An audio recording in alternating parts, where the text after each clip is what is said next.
Não sei o que é que Nossa Senhora tem, que quando aparece a imagem dela, a imagem Nossa Senhora de Fátima, toda a gente se sente atraída, mesmo aqueles que não têm fé. Não há nada que nós não pedimos que ela não nos favoreça. Traz a Fátima é a minha família por um lado e outro lado a fé. As nossas devoções é que nos faz trazer aqui e as nossas alegrias das devoções e os nossos agradecimentos a ela. We want to thank her for all the blessings, miracles, for sure, a lot. And she's wonderful, she's a loving mother. É fé. Fé é minha esposa e pronto. E é isso que nos traz aqui neste mundo, em pé. A fé é o que nos salva, não é? A fé e a penitência que a gente faz à Nossa Senhora, o pedido que a gente faz para ser aceito.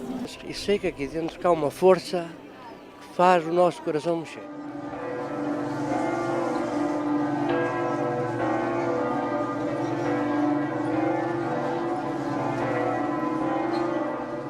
Às vezes é mais fácil as pessoas aproximarem-se através da mãe, não é? Aproximarem-se, que outras vezes nós não queremos pedir uma coisa ao nosso pai e vamos pedir à mãe, ou a mãe peça ao pai, não é? E vai daí, penso eu, que tem muito a ver também com a Nossa Senhora, com a ternura, com a imagem de mãe de Nossa Senhora.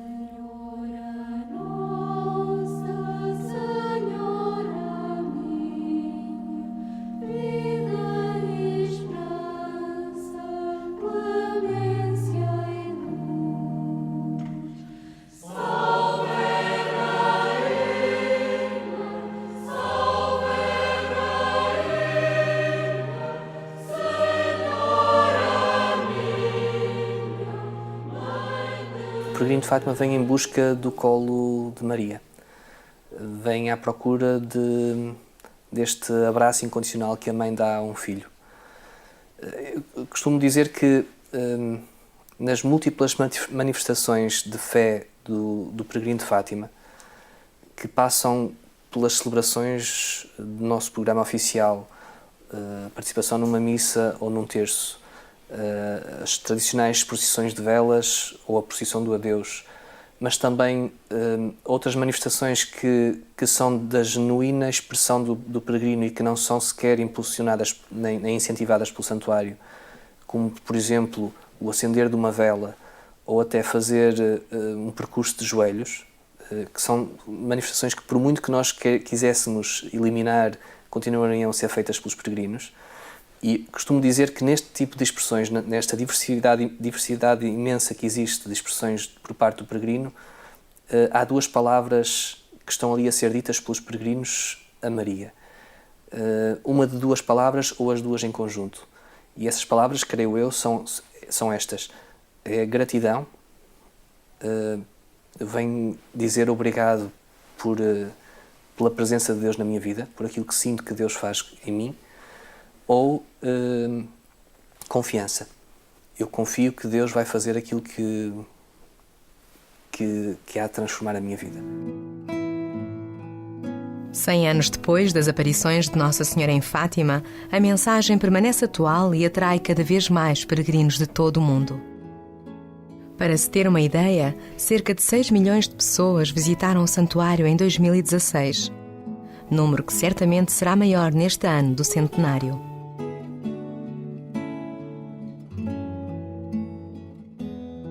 No ano passado foram 4.396 peregrinações organizadas, a maioria vindas do estrangeiro. E Espanha liderou a lista, seguida da Itália, Polónia, Estados Unidos e Ucrânia. O Apostolado Mundial de Fátima, associação que atua na difusão da mensagem, está presente em mais de 110 países.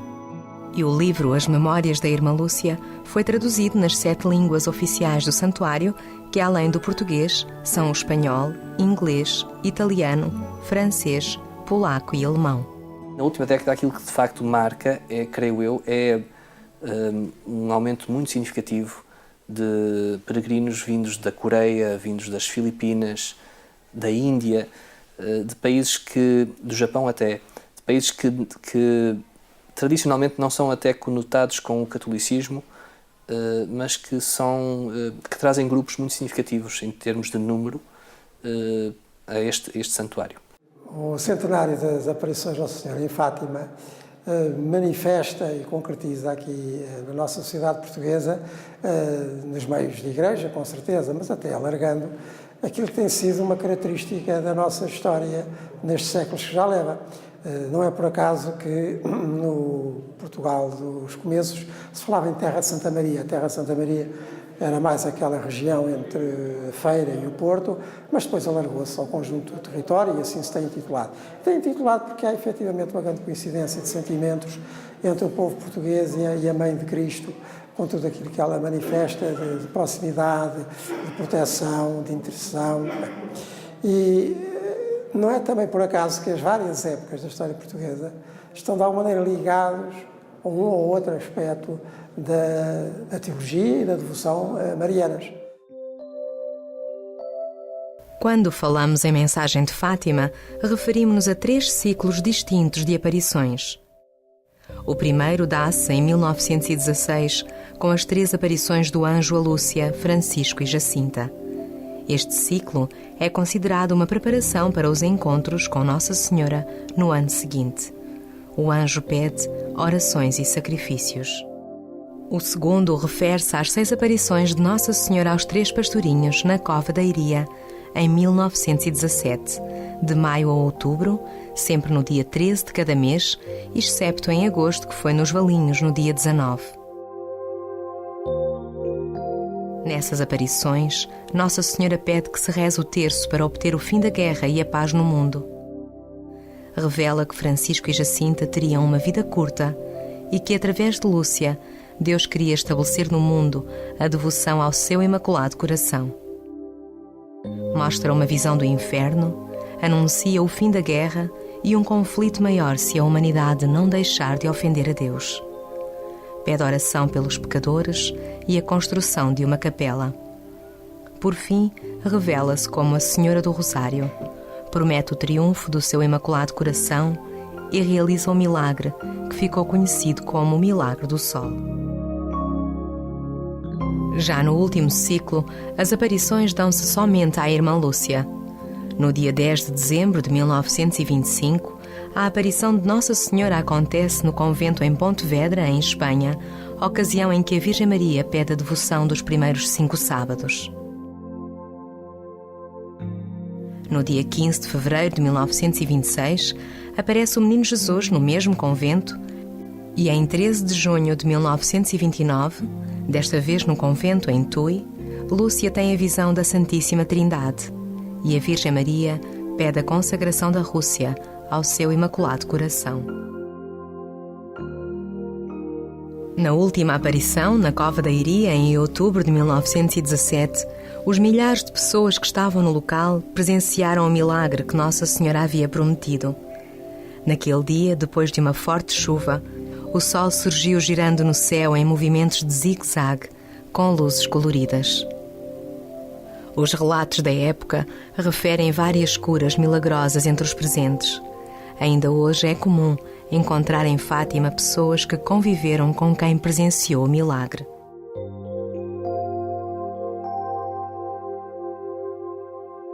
Ele tinha essa alegria de dizer que tinha estado aqui. Tinha visto o milagre do sol e a maneira como ele contava era assim um bocadinho drástica. Neste sentido que julgavam que iam morrer. E então as pessoas rezavam, pediam perdão a Deus. Aquilo foi assim bastante doloroso. Ao mesmo tempo também uma alegria.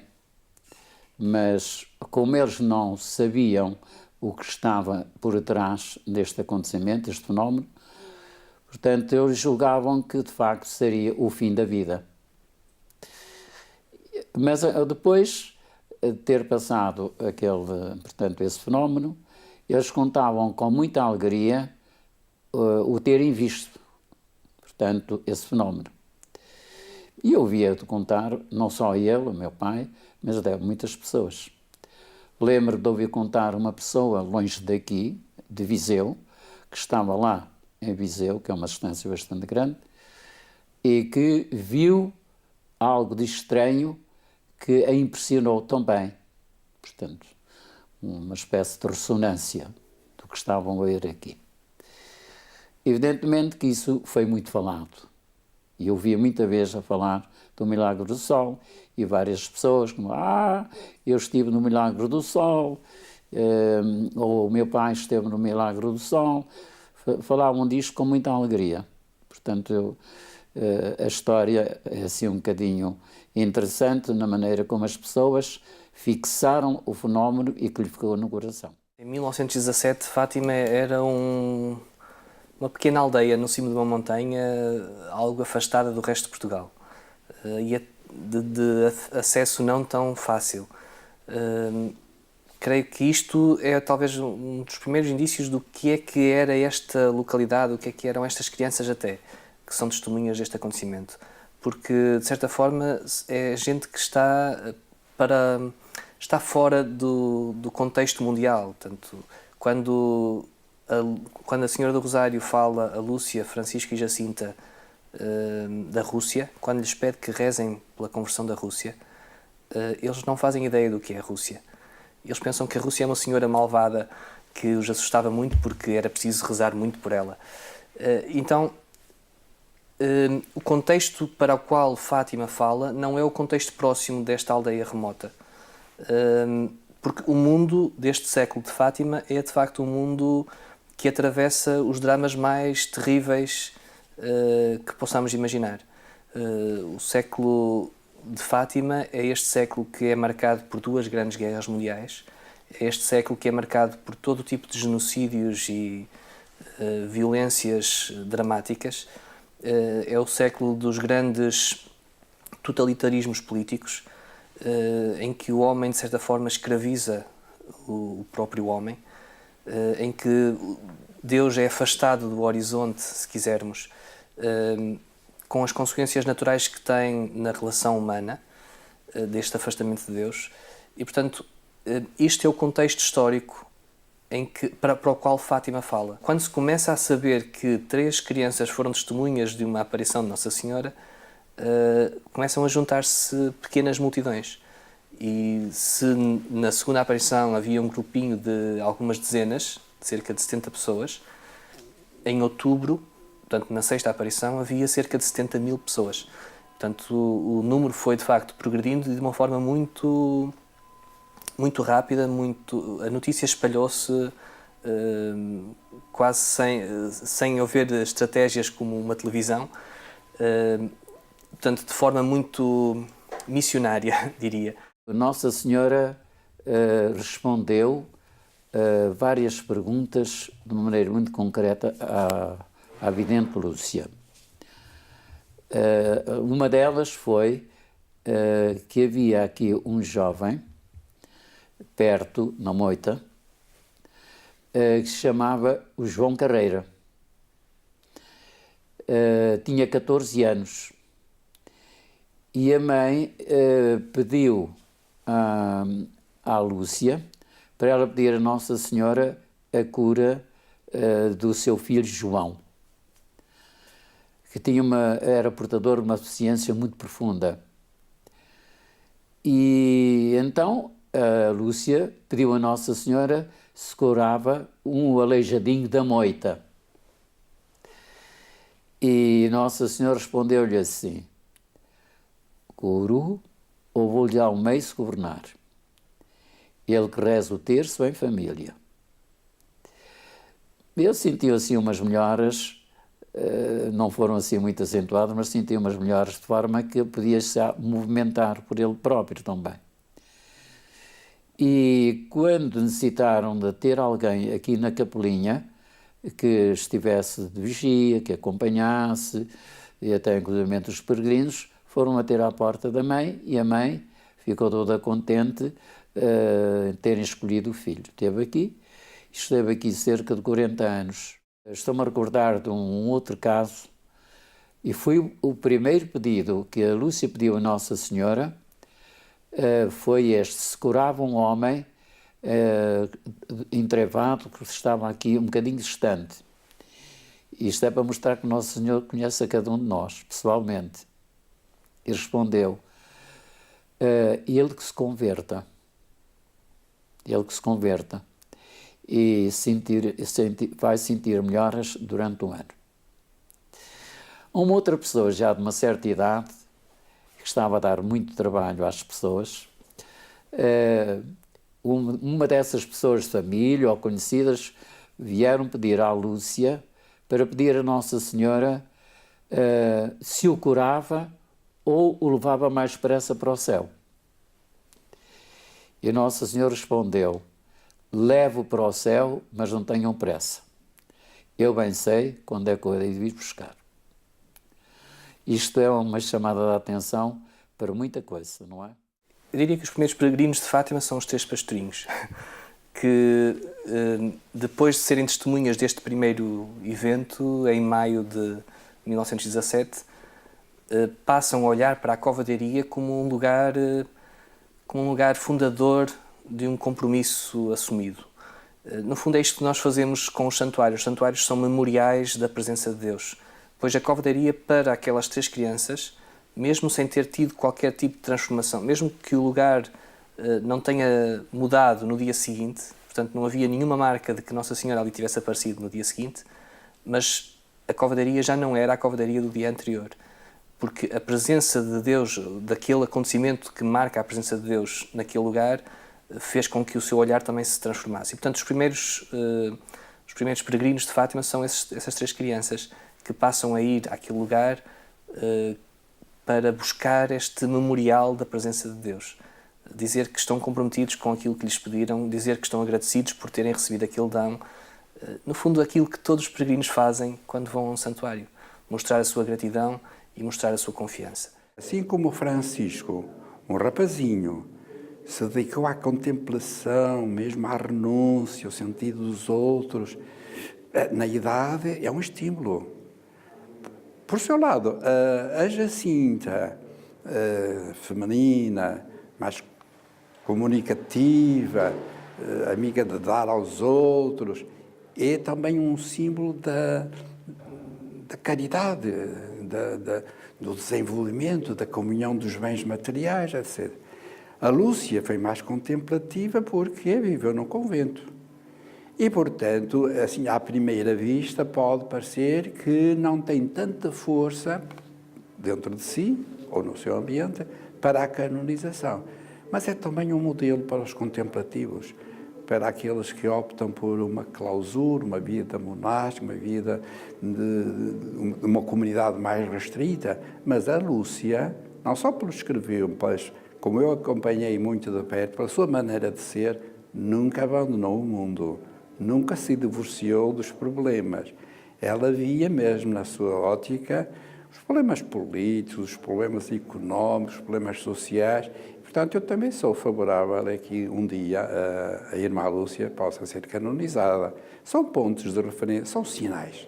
Porque a Igreja, e já o Evangelho, fala muito por sinais.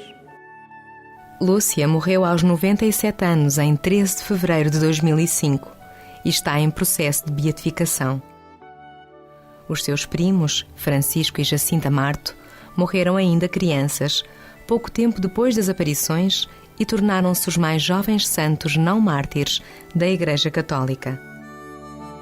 Eles foram canonizados pelo Papa Francisco no dia 13 de maio deste ano, 2017, ocasião em que o Papa esteve em Fátima para presidir a primeira peregrinação internacional aniversária do centenário das aparições.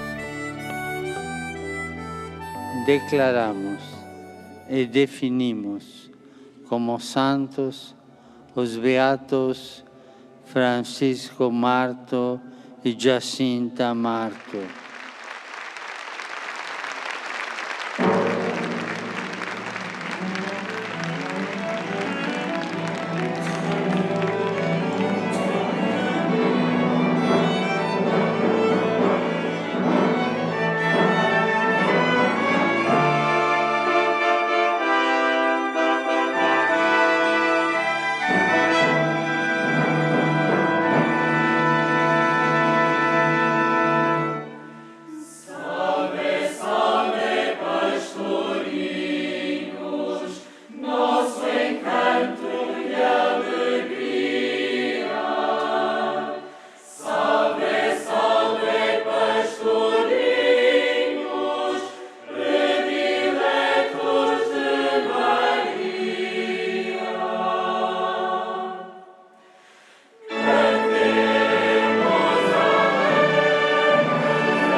Eu diria que nas grandes celebrações houve 3 aspectos, ou 4 aspectos que me chamaram particularmente a atenção. Por um lado, o silêncio.